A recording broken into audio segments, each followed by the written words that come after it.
Today, our journey through military history takes us into the shadow of one of the most infamous dictators the world has ever known. This is the story of how a defeated nation, surrounded by enemies, crushed by humiliation and economic collapse, was transformed into a military machine that terrified every major power of its time. A force whose legacy still echoes today and may echo until the very end of human civilization. But to understand how this happened, we must first travel back in time.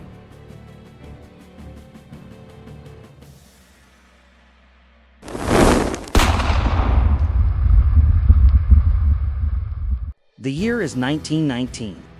Before you stands a defining moment in modern history, the signing of the Treaty of Versailles. In the grand halls of Versailles, the victors of World War I gathered to impose punishment without mercy. Austria-Hungary was dismantled, but it was Germany that suffered the deepest wound. Germany was stripped of its empire, its military reduced to 100,000 infantry soldiers, no air force, no navy, war industries dismantled, crushing war reparations imposed.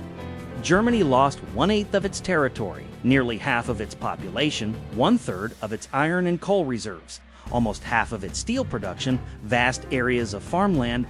The burden of this treaty did not fall on elites, it crushed the working class. Across the nation, people whispered the same words, printed in Deutsch Zeitung. Today, in Versailles, a shameful treaty was signed. Never forgive it.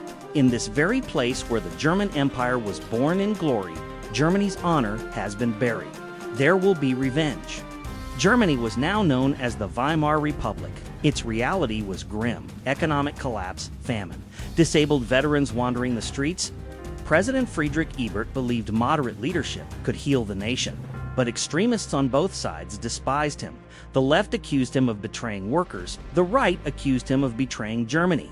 And while the government struggled to survive, somewhere on a distant street corner, a bitter former soldier was raging at the world. A man who believed Germany had never truly lost. His name was Adolf Hitler.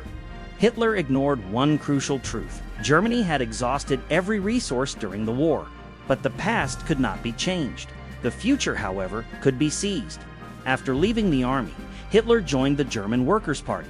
In 1923, with support from former General Erich Ludendorff, he attempted a coup. The beer hall putsch failed. Hitler was imprisoned, but in reality, he served less than a month. Then came 1929. The Great Depression struck. Germany collapsed once again. And this time, Hitler's speeches found their audience. By 1932, the Nazi Party became the largest political force. On January 30th, 1933, Hitler was appointed Chancellor. The Weimar Republic was finished.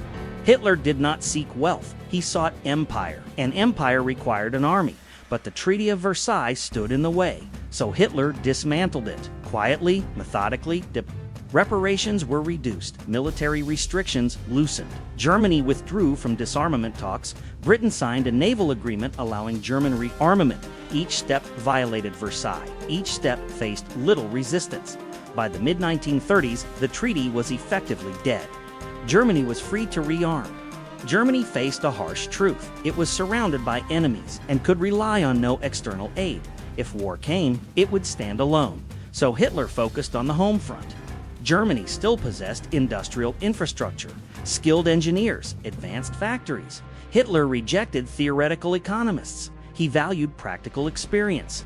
His solution was brutal but effective: mandatory labor, massive infrastructure projects, industrial mobilization. A controlled wartime economy. Unemployment vanished. Factories roared back to life. With the annexation of Austria and parts of Czechoslovakia, Germany gained even more industrial capacity. The war machine was ready. But industry alone does not win wars. Men must be willing to die. Hitler did not rely on religion or mysticism. Instead, he built a new ideology, one that rejected equality, one that glorified dominance through propaganda, education, and the Hitler Youth. Children were molded into soldiers. As Hitler famously stated, "Your children belong to us." Blame was assigned, hatred was directed, nationalism was pushed to its extreme. Germany was told, conquer or become nothing.